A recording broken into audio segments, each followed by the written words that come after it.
Welcome to বিজ্ঞান gallery.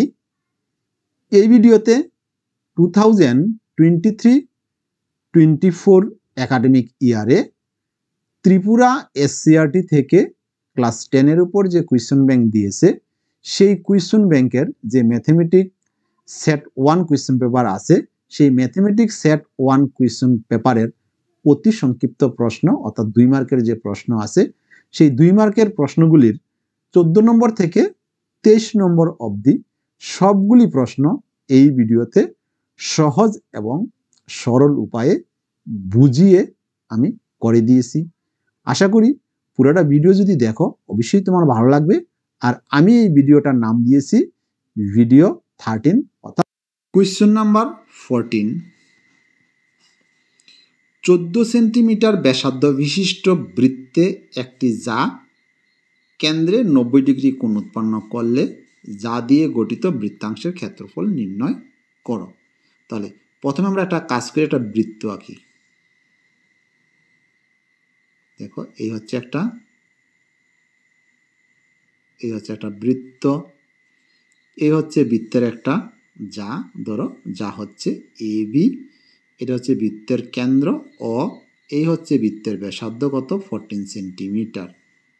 14 centimetre বলছে কেন্দ্রের 90 ডিগ্রি কোণ যদি উৎপন্ন করে তাহলে এই যে বৃত্তাংশ, এই বৃত্তাংশের ক্ষেত্রফল কত, এই যে কি এই অঞ্চলটার, এই যে আমি যে অঞ্চলটা দাগালাম এই অঞ্চলটার ক্ষেত্রফল কত তোমাকে বের করতে হবে। তাহলে কি বলছে, বৃত্তের ব্যাসার্ধ ইকুয়াল টু 14 সেমি, বৃত্তের ব্যাসার্ধ ইকুয়াল টু 14 সেমি। সুতরাং ও এ পি বি বৃত্তকলার ক্ষেত্রফল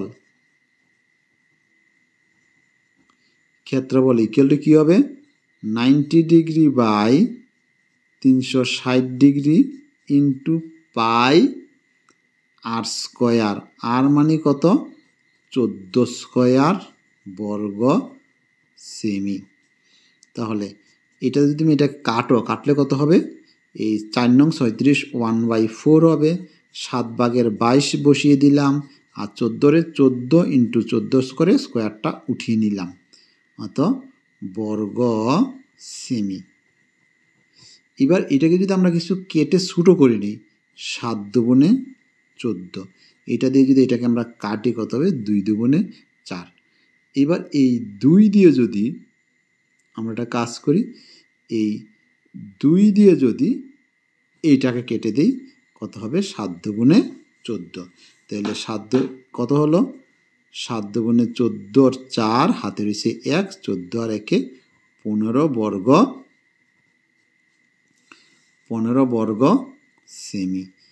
এটা কোন জায়গাটার ক্ষেত্রফল, বৃত্তকলার, মানে এই যে অঞ্চলটা এই পুরোটা অঞ্চলের ক্ষেত্রফল, এই পুরোটা অঞ্চলের ক্ষেত্রফল হচ্ছে কত অত। এই পুরোটা অঞ্চলের ক্ষেত্রফল থেকে যদি এই সমকোণী ত্রিভুজের ক্ষেত্রফলটা বিয়োগ দিয়া দেই তাহলে কি হয়ে যাবে, তাহলে আমরা এই রেখা দ্বারা যে অঞ্চলটা আছে এই রেখা দ্বারা আচ্ছাদিত অঞ্চলের ক্ষেত্রফল আমরা পেয়ে যাব। তাহলে এবার আমরা কি করব, আবার আবার আবার আবার কি করব, ও এ বি সমকোণী ত্রিভুজের ক্ষেত্রফল। দেখো আমরা জানি সমকোণী ত্রিভুজের ক্ষেত্রফল হাফ ইন্টু সমকোণ সংলগ্ন বাহুদ্বয়ের গুণফল কি আছে O A into O B equal to half into 14 into 14 বর্গ সেমি। তাহলে কাটো, এটা দিয়ে কাটলে কত হচ্ছে 7 দুগুণে 14, 7 14 কত হবে 98 বর্গ সেমি। সুতরাং নির্ণয় বৃত্তকলার ক্ষেত্রফল, সুতরাং নির্ণয় বৃত্তকলার ক্ষেত্রফল কত হবে 154 মাইনাস 98 8 কি হবে বর্গ সেমি ইকুয়াল টু কত দাঁড়ালো 56 বর্গ সেমি আনসার। এই হচ্ছে কোয়েশ্চেন নাম্বার 15। বলছে একটি ঘোড়া 20 মিটার বাহু বিশিষ্ট বর্গাকার তৃণক্ষেত্রের একটি কোণায় 14 মিটার লম্বা দড়ি দিয়ে একটি খুঁটিতে বাঁধা আছে। ঘোড়াটি ওই ক্ষেত্রটির কতটুকু ক্ষেত্রফলের ঘাস খেতে পারবে? ব্যাপারটা তোমরা বুঝতে পেরেছ। আমি প্রথমে কি করব, আমি তোমাকে এঁকে দেখাচ্ছি। এই হচ্ছে একটা ধরো একটা বর্গাকার ক্ষেত্র। সেই বর্গাকার ক্ষেত্রের বাহুর দৈর্ঘ্য কত আছে? বাহুর দৈর্ঘ্য হচ্ছে 20 মিটার।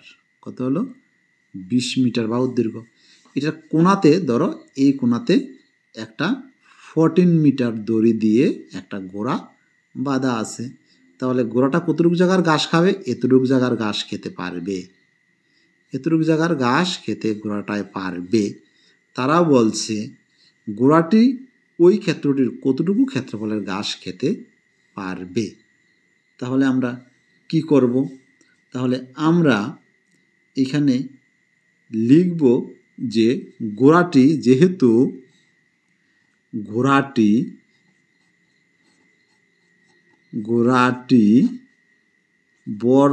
বর্গক্ষেত্রের এক কোণায়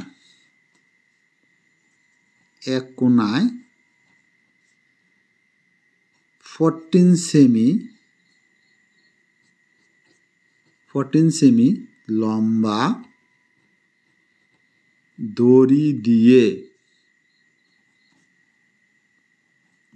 দিয়ে বাঁধা আছে। সুতরাং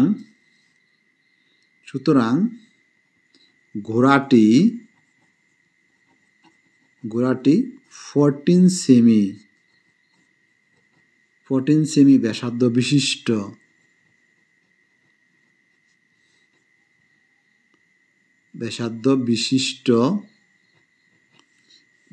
বিশিষ্ট একটি বৃত্তের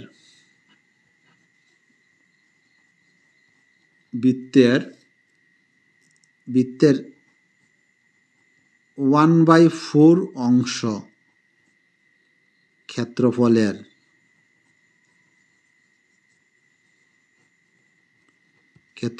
ঘাস খেতে পারবে।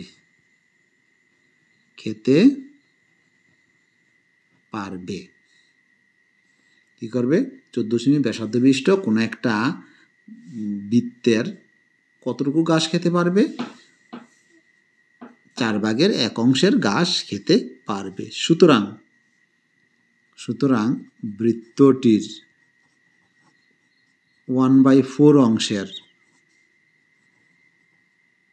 অংশের ক্ষেত্রফল 1/4 অংশের ক্ষেত্রফল হচ্ছে 1/4 ইন্টু পাই r² বর্গ একক ইকুয়াল টু 1/4 ইন্টু 7/22 আর এর মানটা কি আছে 14 ইন্টু 14 বর্গ সেমি। এটাকে যদি তুমি কাটাকাটি দাও, এটা হচ্ছে 7 দুগুণে 14, 2 দিয়ে কাটো, আর এটাকে যদি 2 দিয়ে কাটো কত হবে 7 দুগুণে 14। এইবার এটা কি দাঁড়ালো? এইটা দাঁড়ালো যে কাটলে পরে তুমি পাইবা এটা 7 দুগুণে 14, তুমি 7 দিয়ে কেটেছ, আবার সাথে সাথে তুমি কাটলা এটা, তাহলে দাঁড়ালো 154 বর্গ সেমি। সুতরাং ঘোড়াটি দেখো আনসার লেখো। সুতরাং গোড়াটি অত বর্গ সেমি, 154 বর্গ সেমি ক্ষেত্রের ঘাস খেতে পারবে।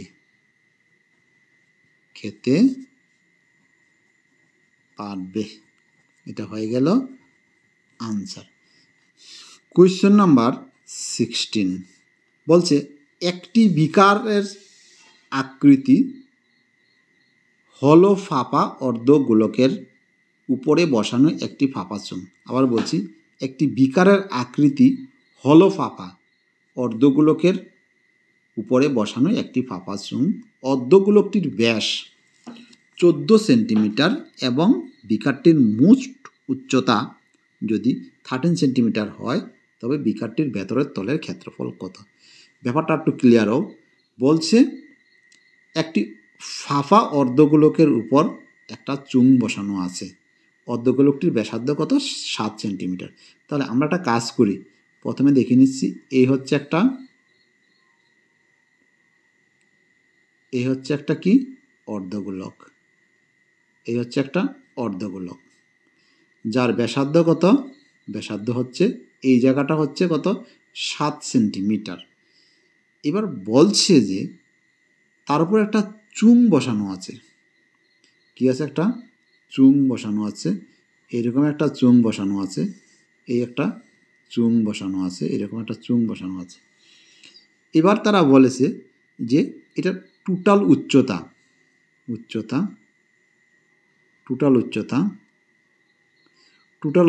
এখান থেকে এখানে কত? এই জায়গাটা হচ্ছে কত? 14।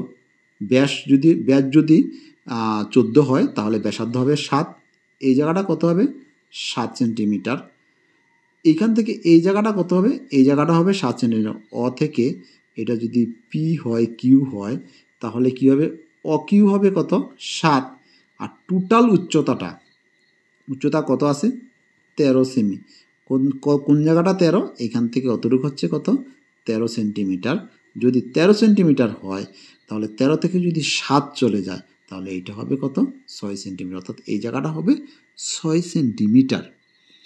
এবার তারা বলেছে কি এটার ভেতরের ক্ষেত্রফল কত? এটা অর্ধগোলকের ভেতরের ক্ষেত্রফল, আর এই যে চুং আছে চুঙের ভেতরের ক্ষেত্রফল, ফাঁপা চুঙের দুটা বের করে যদি যোগ করে দিই তাহলে সমগ্র বিকারের ভেতরের তলের ক্ষেত্রফল বের হয়ে যাবে। তাহলে আমরা কি করব?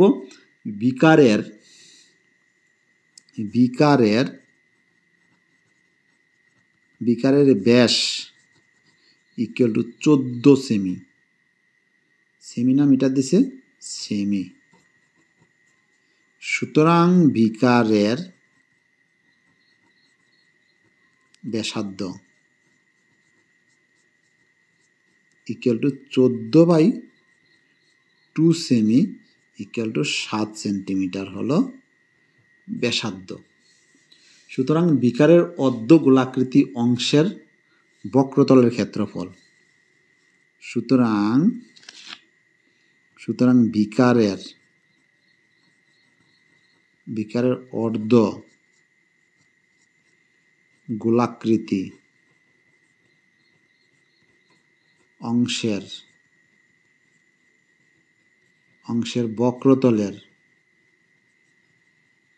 বক্রতলের ক্ষেত্রফল কি হবে?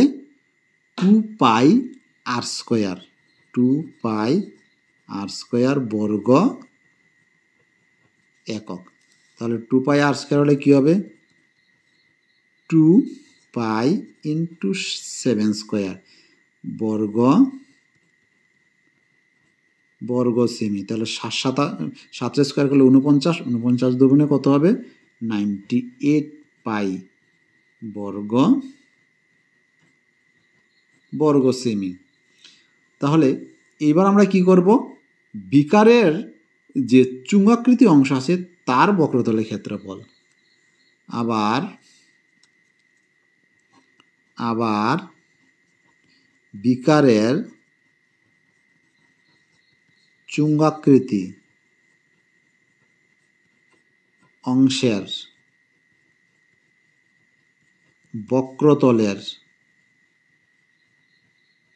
বক্রতলের ক্ষেত্রফল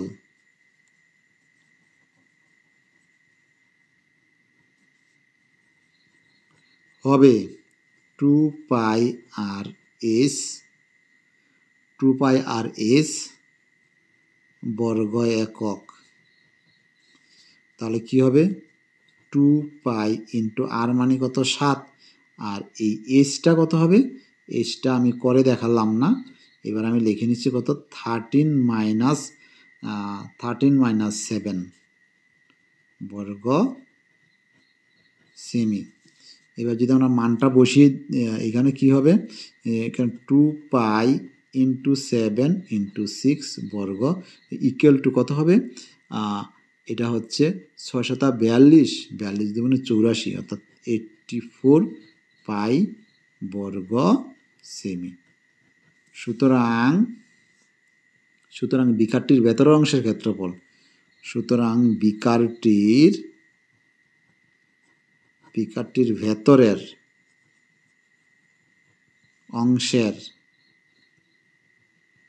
অংশের ক্ষেত্রফল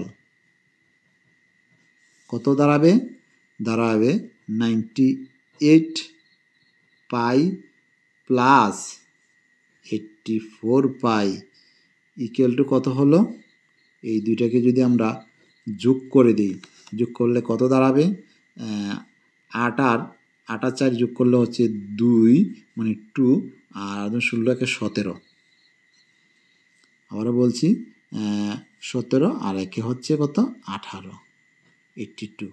এবার অত বর্গ সেমি। এবার এটাকে যদি আমরা 182 ইন্টু 7/22 করি, 182 ইন্টু 7/22 করি, বর্গ সেমি করি, তাহলে কি দাঁড়াবে এখানে, দাঁড়াবে এটা যেটা কাটি 7 দুগুণে 14, আর 7 দুগুণে 14, 6 × 7 42। এবার দুইটাকে যদি ইন্টু করলে কত দাঁড়াবে, ইন্টু করলে দাঁড়াবে 572 বর্গ সেমি। বাস, এটা হয়ে গেল কি, এটা হয়ে গেল আনসার। কোয়েশ্চন নাম্বার 17 কি বলছে, একটি চুঙ্গাকৃতি তাঁবু যার উপরের অংশটি শঙ্কু আকৃতির এবং চুঙ্গাকৃতি অংশের উচ্চতা ও ব্যাস যথাক্রমে 2.1 মিটার এবং 4 মিটার, উপরের অংশের তির্যক উচ্চতা 2.8 মিটার হয়, তবে তাঁবুর জন্য ব্যবহৃত ক্যানভাসের ক্ষেত্রফল নির্ণয় করো।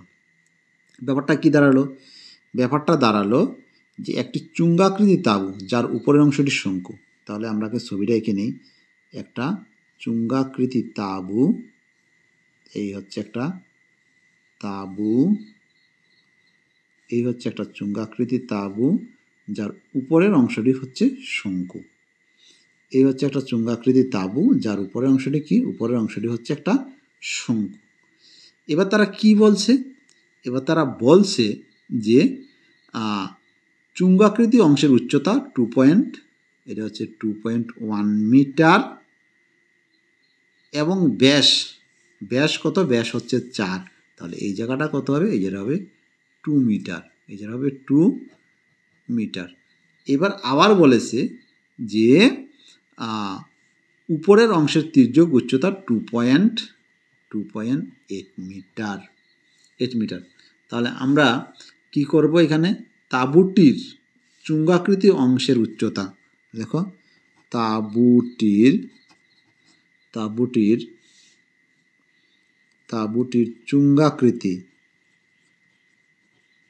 চুঙ্গাকৃতি অংশের উচ্চতা ইকুয়াল টু 2.1 মিটার। তাঁবুটির চুঙ্গাকৃতি ও শঙ্কু আকৃতির তাঁবুটির ব্যাস কত, ব্যাস ইকুয়াল টু 4 সেমি, 4 মিটার। সুতরাং ব্যাসার্ধ ইকুয়াল টু 4/2 ইকুয়াল টু 2 মিটার, 2 মিটার ব্যাসার্ধ। আবার শঙ্কু আকৃতি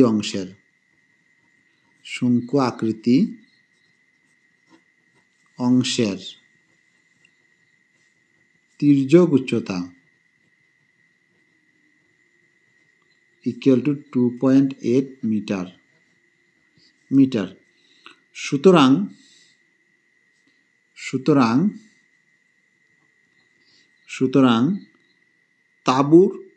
তাঁবুতে ব্যবহৃত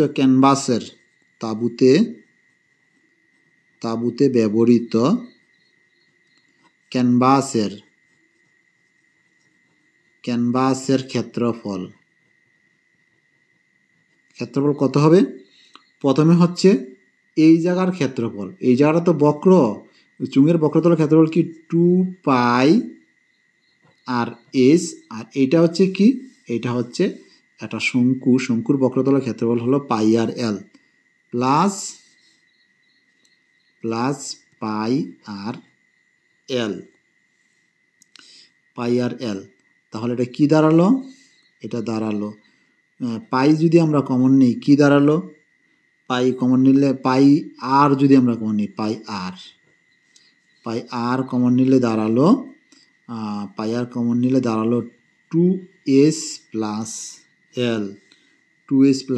এবার আমরা যার মানটা বসাই দিই, 7/22 ইন্টু আর এর মানটা হচ্ছে, আর এর মানটা কত?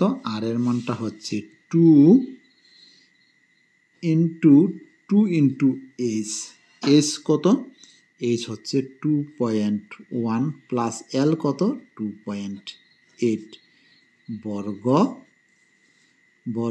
সেমি। এবার আমরা কি করব? এটাকে যদি আমরা করে নেই, এটা হচ্ছে 7/22 ইন্টু 2 ইন্টু এটা কত হচ্ছে 4.2 প্লাস 2.8 বর্গ সেন্টিমিটার। এটা কত হচ্ছে? এটা হচ্ছে 44/7 আর এইটা হচ্ছে কত? 7 বর্গ সেমি। এটার সাথে যদি আমরা কেটে দিই তাহলে কি দাঁড়ালো? 4 বর্গ সেমি। বাস, এটা হয়ে গেল আনসার। কোয়েশ্চেন নাম্বার 18 কি বলছে? 4.2 সেন্টিমিটার ব্যাসার্ধের একটি ধাতব গোলককে গলিয়ে কি করা হয়েছে? 6 সেন্টিমিটার ব্যাসার্ধের একটি চুঙে পরিণত করা হয়েছে। চুঙের উচ্চতা কত? তাহলে আমরা ধাতব গোলকের ব্যাসার্ধ আমরা জানি, গোলকটারে গলাইয়া কি করা হয়েছে? চুং করা হয়েছে। তাহলে চুঙের আয়তন, গোলকের আয়তন কি থাকবে? সেম থাকবে। তাহলে ধাতব গোলকের ব্যাসার্ধ কত? ধাতব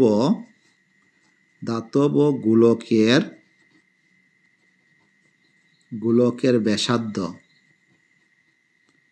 দিছে তারা 4.2 সেমি। চুঙের ব্যাসার্ধ কত দিছে? চুঙের ব্যাসার্ধ ইকুয়াল টু কত? 6 সেন্টিমিটার। দড়ি চুঙের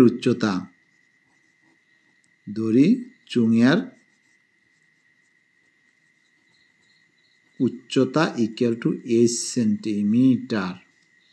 তাহলে অ্যাকর্ডিং টু কোয়েশ্চন আমরা কি বলতে পারি? সুতরাং অ্যাকর্ডিং টু কোয়েশ্চন আমরা বলতে পারি চুঙের আয়তন কি আছে? চুঙের আয়তন হচ্ছে পাই আর স্কোয়ার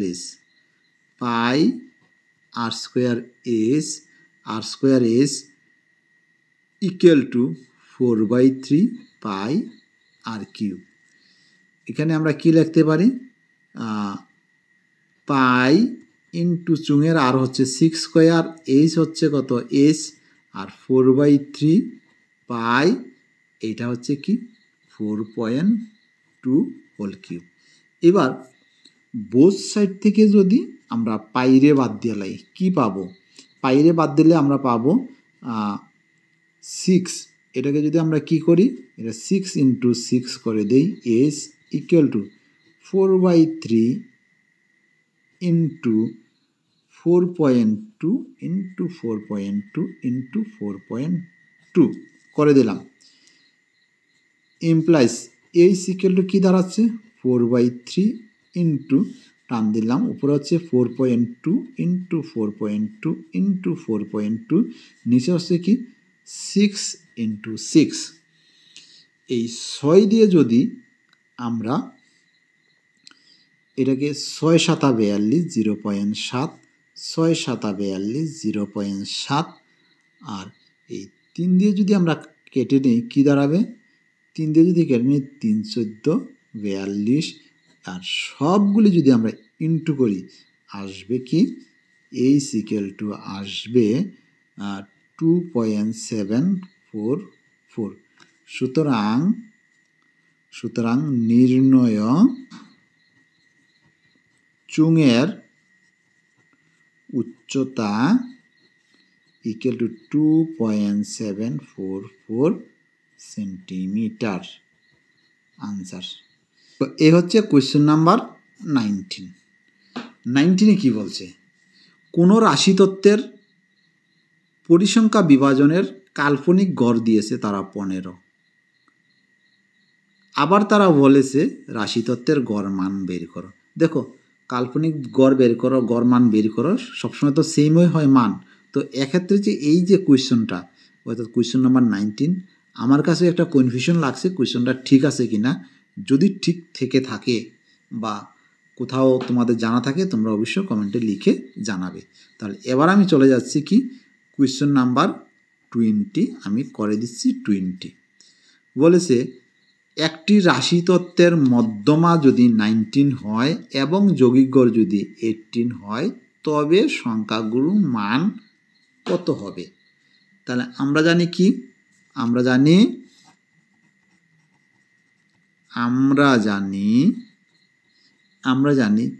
3 ইন্টু মধ্যমা ইকুয়াল টু সংখ্যাগুরু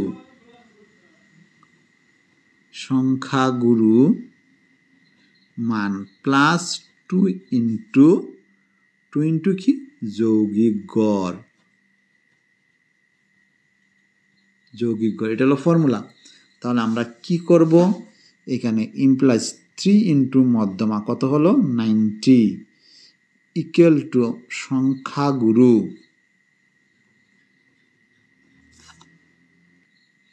সংখ্যাগুরু মান প্লাস 2 ইন্টু কি আছে 2 ইন্টু 80 হচ্ছে যৌগিক গড়, 2 ইন্টু 80 যৌগিক গড়। 3 নং 27 90 ডিগ্রি নয় 3 নং 27 ইকুয়াল টু কি দাঁড়ালো, ইকুয়াল টু সংখ্যাগুরু মান প্লাস 8 দুগুণে 16 160। তাহলে ইমপ্লাইজ সংখ্যাগুরু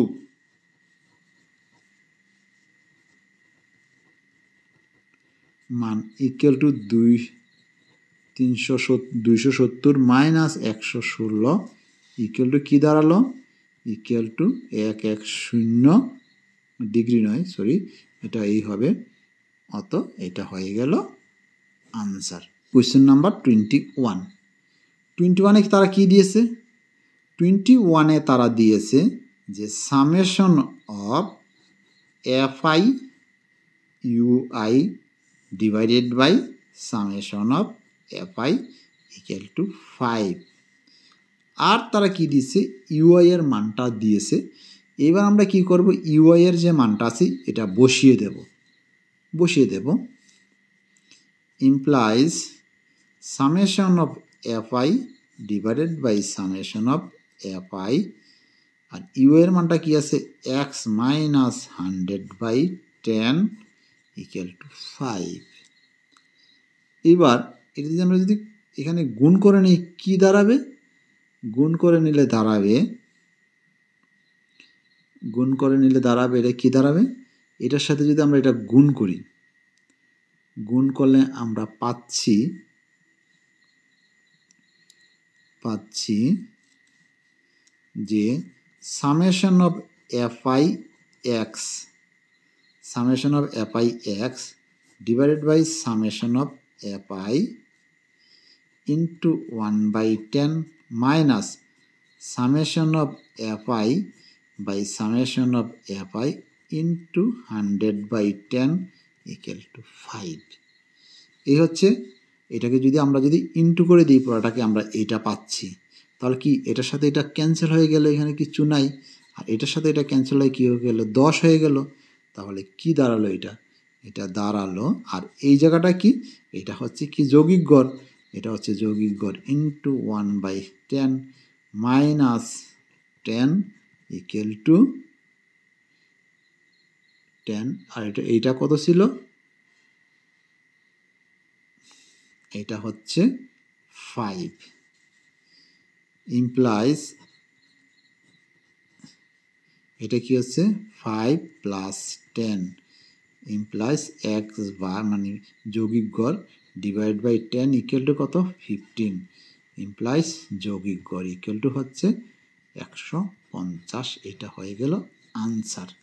কোয়েশ্চন নাম্বার 22 অর্থাৎ 22 কি বলছে, 22 বলছে পরিসংখ্যা বিভাজনটির মধ্যমা কত। এই যে মধ্যমা শ্রেণীটা কত পরিসংখ্যা বিভাজন, আমরা কি করে বের করব মধ্যমা শ্রেণী বের করার জন্য প্রথমে আমরা কি করব, একটা এরকম একটা টেবিল বানিয়ে নিই। টেবিল বানিয়ে নিয়ে দেখি মধ্যমা শ্রেণীটা কোথায় আছে। আমরা যদি এইভাবে করে নেই, প্রথমটা কি আছে শ্রেণী বিভাগ, পরটা পরিসংখ্যা, পরটা ক্রমযৌগিক পরিসংখ্যা। কি হবে শ্রেণী বিভাগ পরিসংখ্যা ক্রমযৌগিক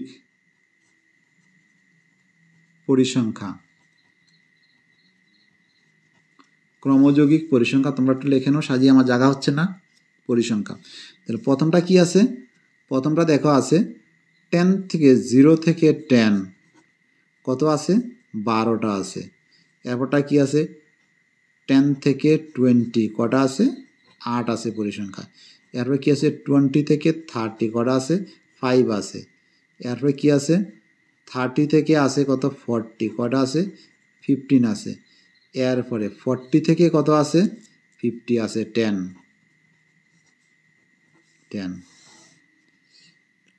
এটাকে আমরা কি করব, এটাকে আমরা এটা হচ্ছে মোট,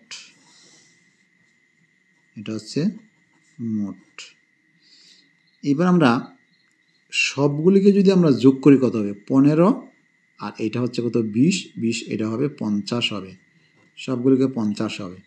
ক্রমযৌগিক পরিসংখ্যা যদি আমরা বের করি, এটা হবে কত 12 হবে, এটা হবে 12 প্লাস 8 ইকুয়াল টু কত হবে 20, এটা হবে 20 প্লাস 5 ইকুয়াল টু কত হবে 25 প্লাস 15 ইকুয়াল টু কত হবে 40 প্লাস 10 ইকুয়াল টু কত হবে ইকুয়াল টু 50 ইকুয়াল টু এটা হবে n।